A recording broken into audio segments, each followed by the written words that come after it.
Amintay ku tahay ku wanaagsan ku soo dhawow Qabyo podcast iyo mowduuc cusub. Mowduuca aan maanta isla gorfaynayno waa dooro qof ugu habboon.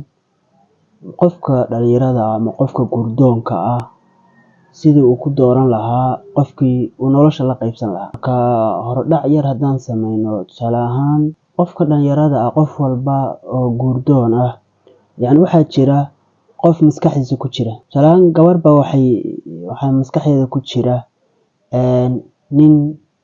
nin dheer oo jirkiisu dhisan yahay oo timo jilcan oo midab nooc ay jeceshahay tusaale ahaan midab maariina leh, diinta ku fiican, dadka ixtiraama, hab dhaqankiisu wanaagsan yahay, dadka ixtiraama, waalidkiis baari u ah, qof walba ixtiraama, dadka wanaag u sameeya, salaada iyo ku fiican oo diinta, aqoonta ku fiican oo nin meel iska soo saaray noqday oo shaqaysta.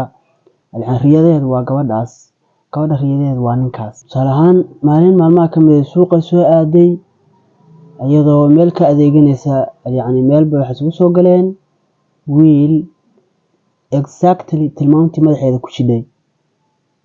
Tilmaantii madaxeeda ku jidhay wiil leh si daahirka iyo qofka iyo daahirkiisa muuqaalka iyo laba qofku wuxuu leeyahay daahirkiisa iyo waxa gudihiisa ku jira, waxa gudihiisa qalbigiisa ku jira Ilaahay baa og, laakiin daahirkeeda sawirkii ahaa oo muuqaalkii ay rabtay maskaxdeeda ku jiray exactly wiil ah bay aragtay. Markaas waxay tiri Allah waa kan kuryoonay riyadeedu ahaa. Yarkii waxay samaysay si alla iyo si ay yeeshaba way u soo dhawaatay. Way ogaatay, way baadhay, waxay arkay yarkii maskaxdeeda ku jiray oo muuqaalkiisii iyo qaabkay rabtay iyo waxba badan oo waxay raadinaysay ka mid ah u muuqday. Ninkii markii dambe waa isbarteen oo lambarada kala qorto waa la iswareysto bilooyin kadib. Tusaale 3 bilood oo kale kadib baa la wada socday, waa la sheekaystay, waa la is arkay. Marka ninkii wuxuu ku noqday wax kale. Sax muuqaalku waa muuqaalkii dabeecadday rabtay wixii oo dhan markii ay si fiican u dhex gashay waxay ogaatay in uu muuqaalka ay rabtay uu shakliga yahay laakiin uu qolof yahay gudaha. Oo yahay mid aan shaqaysan, oo guriga hooyadiis bariis ka cuna, oo yahay mid aan diinta ku fiicnayn, oo yahay mid aan dadka ixtiraamin, oo yahay in aan kay rabtay oo riyadeeda ahaa aan ahayn. Marka qofkaas kale wuu niyad jabaya. Dhinaca kalena sidoo kale wiil baa isaguna wuxuu rabay gabar diin leh oo xijaaban oo dadka ixtiraamta oo waalidkeed baari u ah oo qof fiican oo gurigeeda ka bixin oo isqaawin ah oo waxba maskax quraanka xaafid quraanad ah maskaxdiisa waxa ku jiray. Gabar sidii muuqaalkeedu uu yahay oo cas oo dheer oo waxyaalaha waxaa jira raggu inta badan ay dhahaan dumarka waa lagu xushaa oo dhaqan ah laakiin diiniyan ahayn oo waxay dhahaan tusaale ahaan gabadhu waa inay saddex bay sheegaan oo waa inay saddexda u weyn tahay, waa inay saddex u dhuuban tahay, waa inay saddex u carfoon tahay, wax saas ay dhahaan. Tusaale ahaan inay saddex u dhuuban tahay oo kale waxay dhahaan waxay dhihi jireen luqun dheer waa inay leedahay, waa inay dhexda yar tahay, waa inay waxaa dhihi jiray kale kub weyn waa inay leedahay. Marka saddexda waxyaaloodba qofka ninku markuu gabadha guursado saddexdaas waxyaaloodba tusaale ahaan inay gabadhu kub leedahay, inay dhex yar tahay, inay sur dheer leedahay ama cabaadiyo leedahay, sur dheer inay leedahay, inay dhex yar tahay, inay kub leedahay. Isagii gabadhii markuu guursado wax macnaha uu ku soo kordhinayaan maaha. Saddexdaas waxay ku soo kordhinayaan muuqaal ahaan inuu iskaga fiirsado miyay rabaan ma sheegi karo.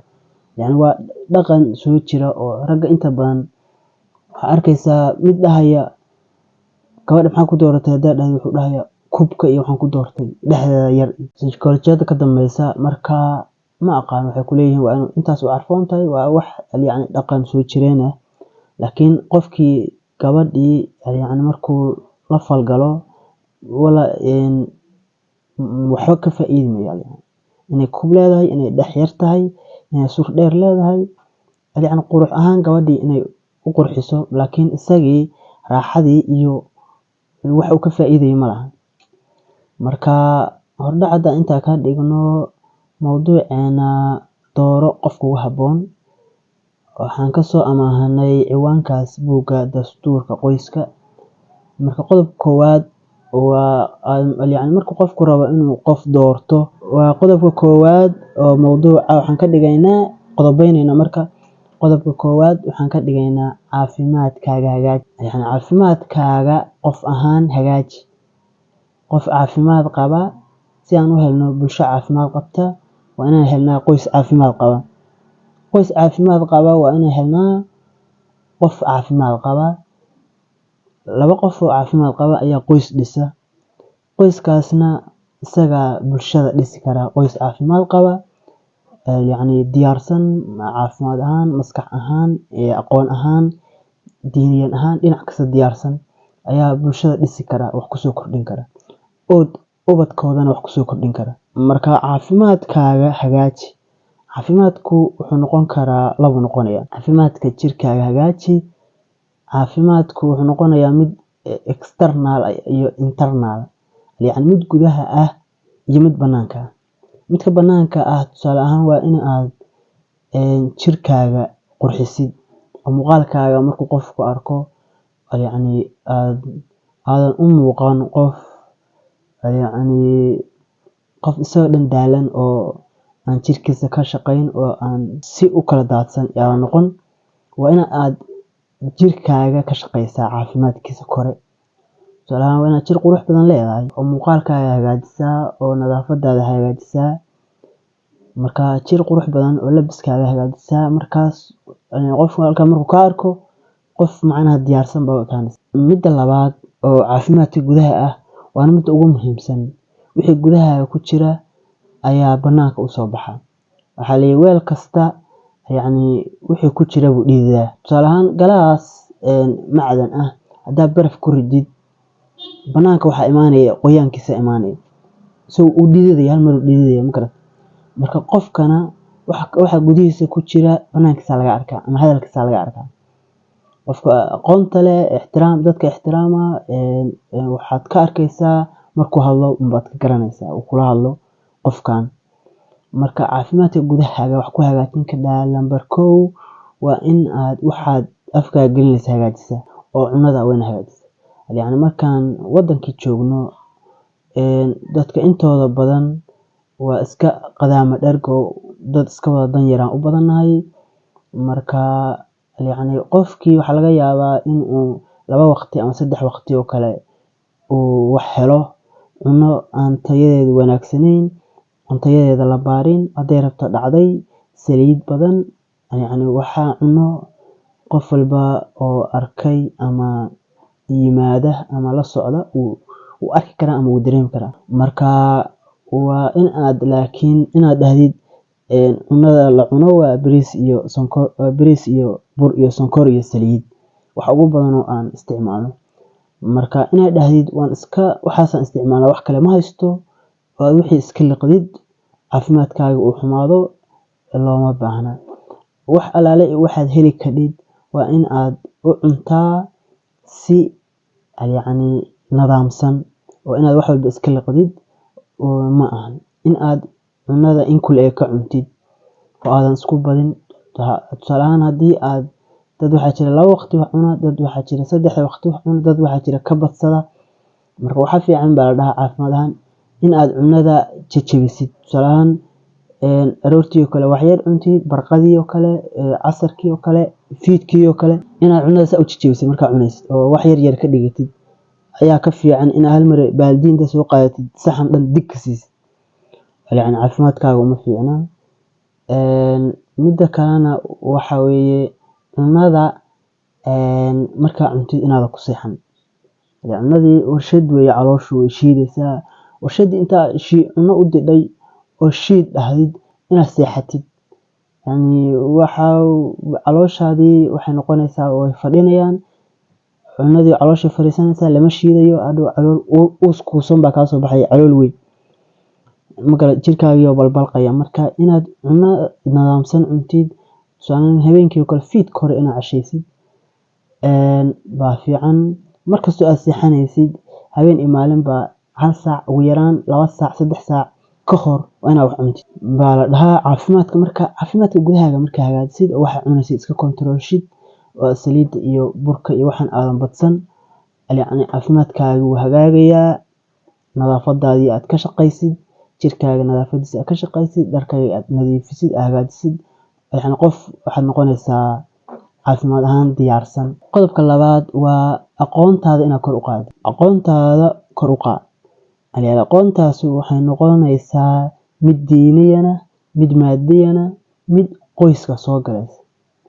Tusaale diiniyan qof walba oo dhalinyaro ah oo Soomaaliyeed markuu yar yahay dugsi baa la geeyaa, diinta waalidkeen way ku fiican yihiin wayna baraan.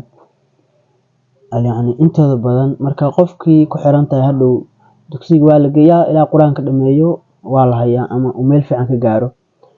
Marka kulligeen ama waan dhamaynay ama meel fiican baan gaarnay. Marka qayb badan oo naga mid ah waa xoornay meeshaan uga tagnay, qayb badan oo naga midana quraankii waa xifdisanahay. Yacni diiniyana waa kitaabana waa raacanaa, waa ku darnaa. Marka in aad adiga shaqsi ahaan qof mas'uul markaa tahay oo weynaaday oo qaan gaaray waa inaad yacni diiniyan ahaan isku dhistid laftigaagu oo ugu yaraan inta ku muhiimka ah oo daruuriga ah waa inaad taqaanid. Inta daruuriga ah waa inaad taqaanid oo salaadaadii iyo sida dadka ula dhaqmi lahayd iyo xaaraan iyo xalaal maxaa xaaraan ku ah, maxaa xalaal ku ah, yacni maxaa waajib ku ah, maxaa waajib ku ahayn inaad taqaanid ugu yaraan. Diinta inta daruuriga ah waa inaad ka garanaysid marka ugu yadhaan oo nolol maalmeedkaaga yacni ganacsigaaga iyo maxaa ku xalaal maxaa ku xaraan, maxaa waajib lagu leeyahay, maxaa lagu lahayn, maxaad adigu leedahay, waa inaad intaas garanaysaa ugu yaraan diiniyan ahaan. Aqoon ahaan waa inaad yacni xirfad aad leedahay ku shaqaysan kadib. Qofka markuu xirfad leeyahay waxay doontaba ha ahaatee xirfadaas uu ku shaqaysan karo oo meel kasta uu tago uu xirfadaas ku shaqaysan karo, uusan dadka tuugsan oo uusan waalidkiisa isagoo 20 jir 25 jir 30 jir waalidkiisa ku tiirsanaan, yacni oo uu meel iska soo saaro xirfadaas ugu yaraan nolol maalmeedkiisa uu ka dhacsan karo. Waa inaad xirfad leedahay. Inta badan Soomaaliya markaad joogtid yacni iskool baa lagu geynayaa, waa ka baxaysaa, jaamacad baa lagu dhigan, yacni waxaasoo dhan iskoolkan 12 sano la dhiganayo, yacni jaamacadaha la dhiganayo midna xirfad laguma barto. Yacni waxba indhaha lagu furayaa oo waxaa lagu barayaa si guud yacni cilmi laguma barto iskool iyo jaamacad, laakiin xirfad laguma barto, laakiin indhaha loo furaa qofka. Waxaa la dhahaa daaqad baa laga tusayaa, waa inuu qofku isagii dadaalo xirfad barto. Yacni kumana taliyan anigu shaqsi ahaan inaad 12 sano iskool waqti ku dhimisid, 4 sano jaamacad waqti ku dhimisid. Laakiin markii aad adoo xirfad leh oo yacni shaqaysta oo meel iska soo saar baa wax baran kartaa. Laakiin marka hore waxaan kugula talin lahaa haddaad dhalinyaro tahay oo dugsi sare meelaha maraysid inaad xirfad baratid adoo iskoolkii dhigan kara ama iskoolka markaad dhammaysid jaamacad hore ka aadin xirfad baro. Xirfad aad ku shaqaysatid maantay adduunku wuxuu noqday xirfad maxaa taqaanaa. Yacni mar dhow waxaa laga tagayaa in shahaado jaamacadeed iyo secondary shahaado iyo waxaas la isweydiiyo. Adduunkii meel kale u guuray. Yacni casriga kan aan ku jirno qofkii maxaa taqaanaa baa imaanaysa mar dhow. Marka shahaadooyinka kan iyo waxa kan jaamacadan aad 10 sano daba ordaysid qof takhasus gaar ah oo caafimaad iyo waxyaalo la xiriira baranaya ma ahan. Laakiin dadkan kale engineering iyo waxyaalaha takhasuska u baahan ma ahan. Laakiin in aad xirfad leedahay ayaa ka fiican inaad 20 sano iyo 25 sano aad wax baranaysid oo hadhow aad qof mushaar yar u daba fariisid. Waxaa ka fiican inaad xirfad baratid. Yacni waxaad ku baran kartaa xirfadii wax yar 6 bilood, sanad, 2 sano xirfad aad yacni lagaaga daba fariisto oo aad ku fiican tahay ayaa ka fiican marka qof xirfad leh marka noqotid caafimaad qaba waxaan u gudbaynaa qof caafimaad qaba xirfad leh waxaan u gudbaynaa aqoontaasna waxa soo hosgalaysaa aqoonta qoyska u lahayd yani inteena badan qoysas waxaan ku soo kornay burbur iyo dad isfuraya iyo aan ku soo kornay qoysas burburaya iyo dagaalo iyo waxaasaan soo aragnay Soomaaliya laakiin ma naqaano yani xirfad waxaa jira yani qoyska sida loo maamulo ma naqaano dadkeenii naga horeeyay jiilalkii naga horeeyay yani awoowayaasheen iyo ayeeyaasheen ayaa waxay sameyn jireen uga sheekeyn jiray oo kale tusaalaan gabadha ama wiilka markuu qaangaaro kale waalidkiis ama gabadha hooyada diyaarin jirtay waxay dhigi jirtay ilaa markay soo qaangaadho way soo diyaarin jirtay waxay u diyaarin jirtay reerka ay dhisan doonto bay u diyaarin jirtay dhan kasta oo la dardaarmi jirtay wiilkana sidoo kale odaga dhisi jiray oo yani ilmuhu markuu ilaa uu yar yahay ilaa uu ka qaangaarayo ilaa uu heer guur u gaarayo waa la diyaarin jiray qoyska diyaarin jiray inta waxba loo sheegi jiray yani diyaarintaas markii laga hadlayo waxaa jira qiso waxaa jiray gabar ninbaa gabar islaam guursaday gabar bay u dhashay way ka dhimatay islaan labaad buu guursaday islaantii hore gabar bay u dhashay way ka dhimatay islaan labaad buu guursaday yani gabadhii uu reerka u keenay marka gabar baa iyaduna u dhalatay reerka isla markiiba marka waxay noqotay labadii gabdhood aduu wax yar sanad iyo 2 sano kala weynaayeen marka islaantii waxay sameysay gabadha aayadeed ahayd eedo ka u taqaanidba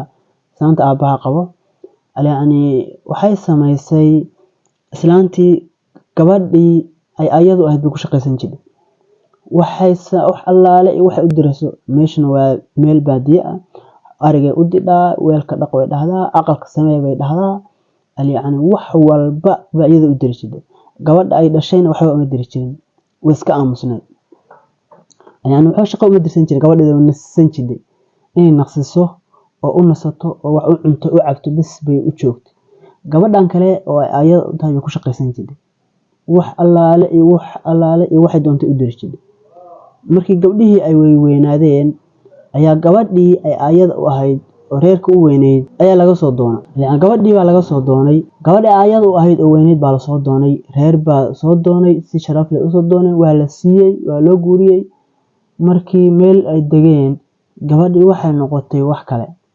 yani gabar waxay noqotay reerkeedii gabadh yar oo adigu adeer qaan gaadhay laakiin waxay noqotay sidii qof waayeel camal oo xoolaheeda say u raacanayso aqalkeeda say u dhisanayso yani say wax u kala maamulayso qof waxay noqotay expert ku ah ilaa yaraanteedii baa wax lagu soo shaqeynayay lagu soo abaabiyay markaas waxa la dadkii oo waa sumar qoftan maxay ahayd uriyaa dhalay reerka ay ka dhalatay yani qofka waagi horena gabdhaha waa la hidaraaci jiray reerka gabadha waxa loo guursan jiray reerkeeda ka dhalatay reer hebel miya ka dhalatay reer kaas haday ka dhalatay gabadhaas waa la raadsanaya yani waxa la yiri gabadhan hadii ay isaan tahay gabadha ka yar walaasheeda iyada maxaa u maleynaysaa waa sidoo kale hala doono qola kala soo doontay gabadhii waa la siiyay marka gabadhii kalena markii la doonay waxay noqotay gabadhii mid waxay noqotay yani aan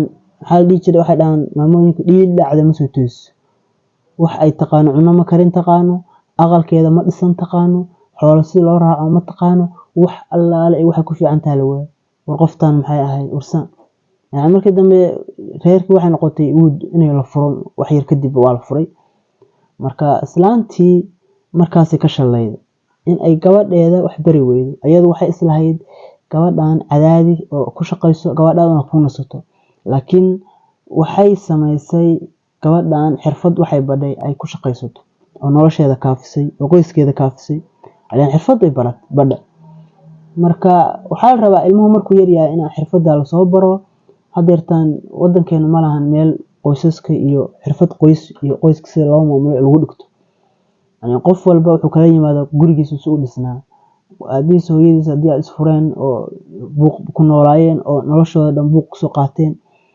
waxay u badan tahay hadhow markuu guri dhistana sidii inuu u dhaqmo gurigiisa kala yimid. qof walba wuxuu gurigiisa kala yimid buu ku dhaqmay. Marka dhalinyaro haddaad tahay maanta casri baa la joogaa, waa inaad barataa sida qoyska loo maamulo.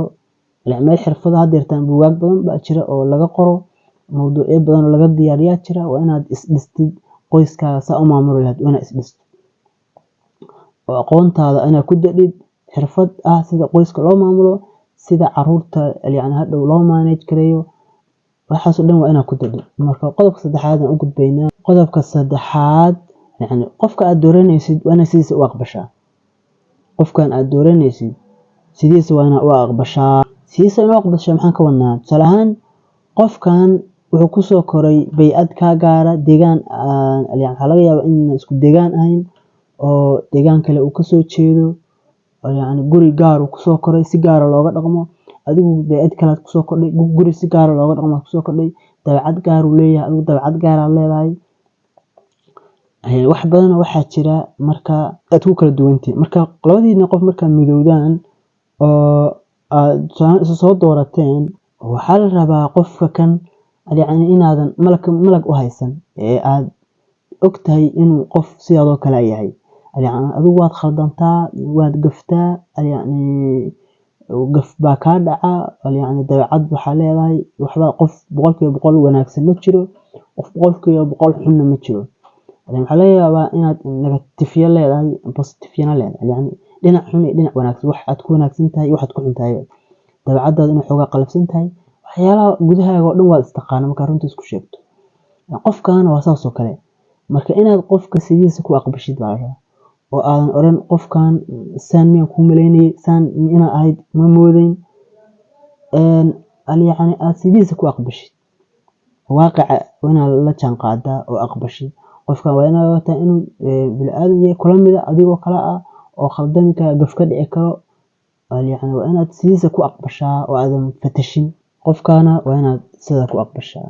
qodobka afraad, dadla dhaqankaaga hagaaji. dadla dhaqankaaga hagaaji. waa inaad dadka markaa la dhaqmaysid waa inaad dadka ixtiraamtid, oo qof dadka ixtiraama aad noqotid, aan hadalkiisu qalafsanayn. dadka markaa la macaamilaysid waa inaad hadal wanaagsan ku dhahdaa. waa in aad iska hagaajisaa hadalladaada. qaar qofka waxaa la dhahaa qofku intuusan hadlin wuxuu u muuqdaa gentleman, qof wanaagsan buu u muuqdaa qofka halkaas. laakiin qofku markuu hadlo, hadalkiisa ayaa wuxuu ka dhigaa qofkaas qof macno leh ama qof bilaa macno ah. waxaa jira qiso la sheego nin ka mid imaamyadii diinta inuu soo gaarsiiyey, magaciisa hadda ma xasuustee. wuxuu sameeyey isagoo majalasadiisii fadhiya oo ardadiisii quraan kitaabo u marinaya oo u xadiisaya. waxaa soo galay masaajidkii nin gaarweyn oo labis qurux badan oo haybad diin ka muuqato. lugaha u fidsanaa wadaadka, lugihiisa u fidsanaa. markuu arkay ninkan soo galay haybada leh, garka weyn leh, oo haybada diinta ka muuqato, lugihiisuu laabtay. wadaadku lugu xoogaa ka xanuunsanaa, lugihiisuu laabtay. marka ninkii markuu soo galay hal kelmad buu yiri. kelmadaas uu yiri markuu arkay, kelmadii uu ku yiri oo arkay ninkan muuqaalkiisa iyo kelmadii uu yiri afkiisa ka soo baxday, laba eray uu ku yiri macnaha afkiisa ka soo baxday, lugihiisuu fidsaday. wuxuu ogaaday qofka kan haybadu ka muuqato,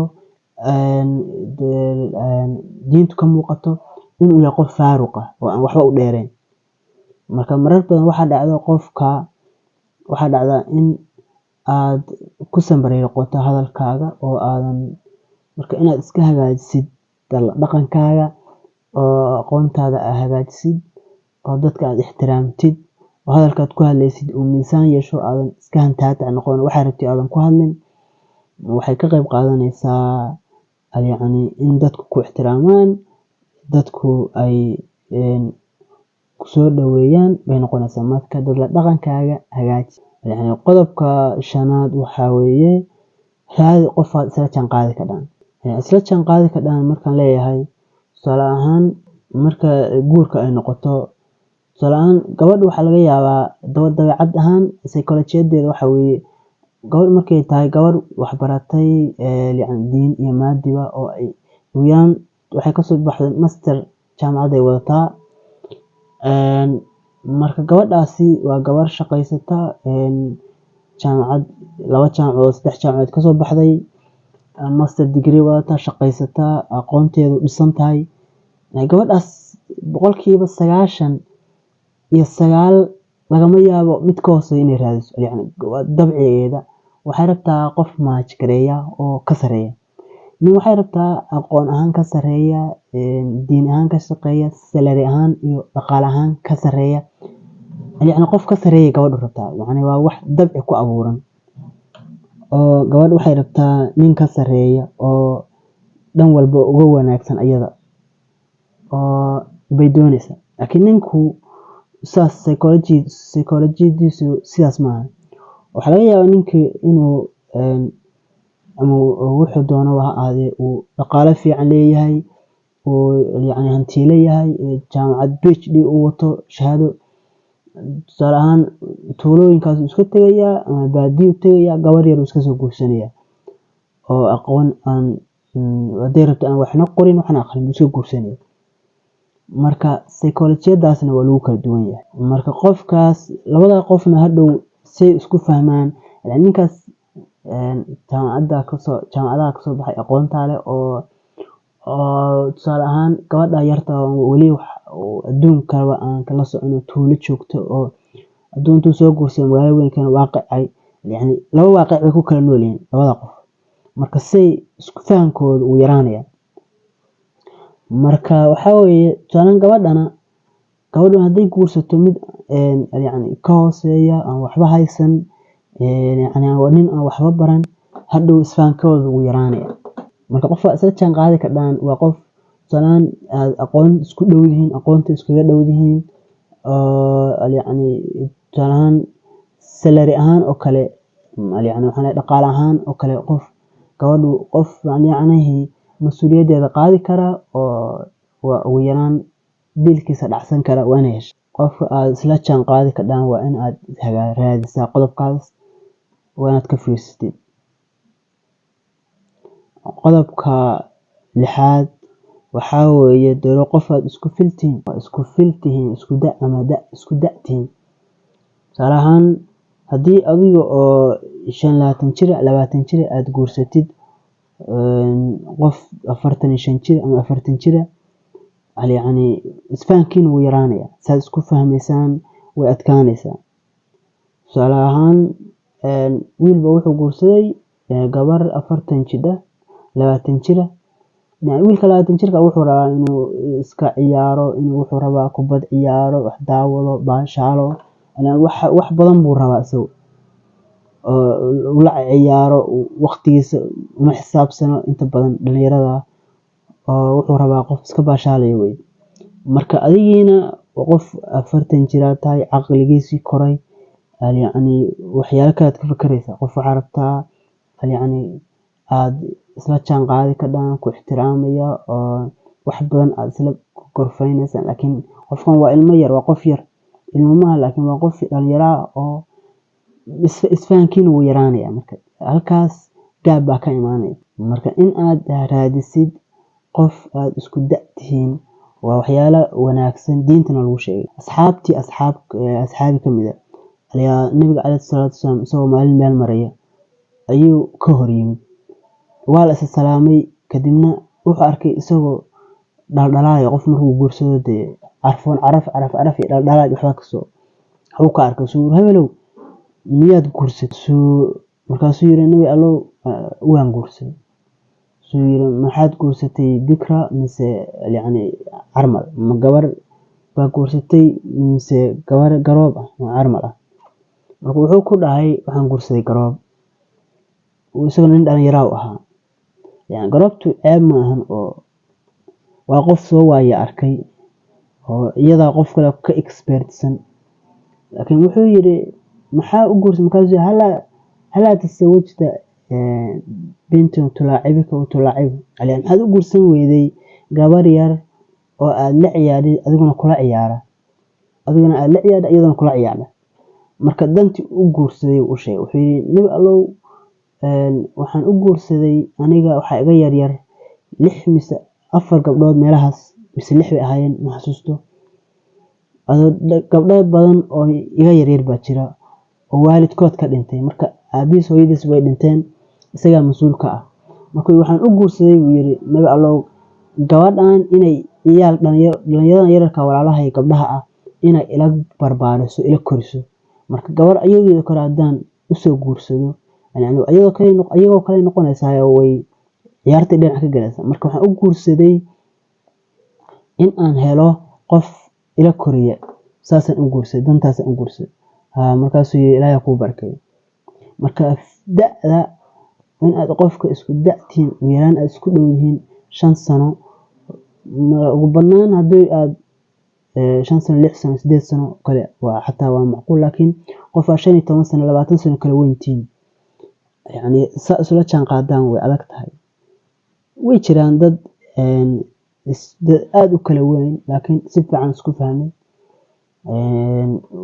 nabi cali sallallahu u guursanayay Khadiijo yani wax badan bay kala weyneen 40 iyo 25 iyo bay kala jireen marka yani dabacadii nabiga kale aad uma yeelan kadib hab dhaqankiisa iyo kale qof Ilaahay doortay uu ahaa alayhi salaam dad badan oo laakiin waxa jira aad u kala weyn laakiin si fiican isku fahmay laakiin boqolkiiba waa dad yar boqolkiiba 5 2 boqolkiiba ay noqon karaan dadka ugu badan yani meelahaas burburka ugu badan geesta isfahanka waa isfahan la'aanta labada qof isfahan la'aantooda yani laba qof inay kala weyn yihiin laba wacaal ay ku kala nool yihiin qof diin ahaan dhaqan ahaan aqoon ahaan dhisan iyo qof aan da ahaan qofka kale ka yar aan aqoontiisii aysan dhisnayn diiniyan aan dhisnayn marka qofkaas oo kale waa laba waaqi baa ku kala nooshiin marka in aad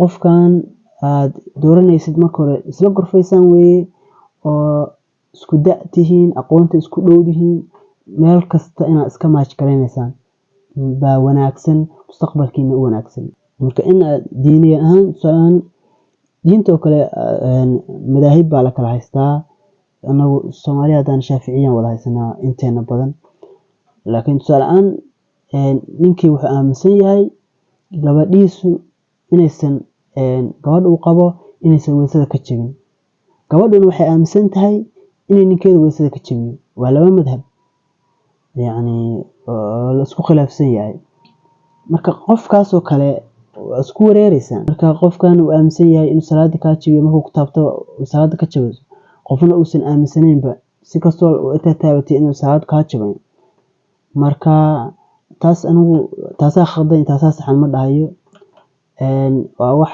ilaa iyo asxaabtii lagu soo khilaaf ku soo jiray yani mid badan waa baari ka dhaa oo culimadu u wada badan tahay adigu waa baar laakiin waxaan ka hadlayaa qofkan yani khilaafkiina waxyaalaha badinaya waxa kamid ah in diintiin mid kamid ah diintiisu yahay aqoontiisu ay kan kale ka yahay yani da'diisu ay ka kala weyn yihiin laba qof ku kala nool bay noqonayaan marka waxay noqonaysaa isfaankooda inuu yaraado marka qodobka ugu dambeeya oo 7aad nidaamka 8aad waxa weeye isdiyaar inta aadan qof kala dooran walaal qof diyaarsan waa inaad noqotaa qof diyaarsan qof aqoon ahaan diyaarsan xirfad ahaan iyo sidii management reer loo maamulo waa inaad ka diyaarsan tahay qof si reer loo maamulo u diyaarsan waa inaad tahay aqoon ahaan waa inaad u diyaarsan tahay jir ahaan iyo caafimaad ahaan waa inaad qof diyaarsan tahay yani dhaqaale ahaan waa inaad qof diyaarsan tahay oo reerka markaad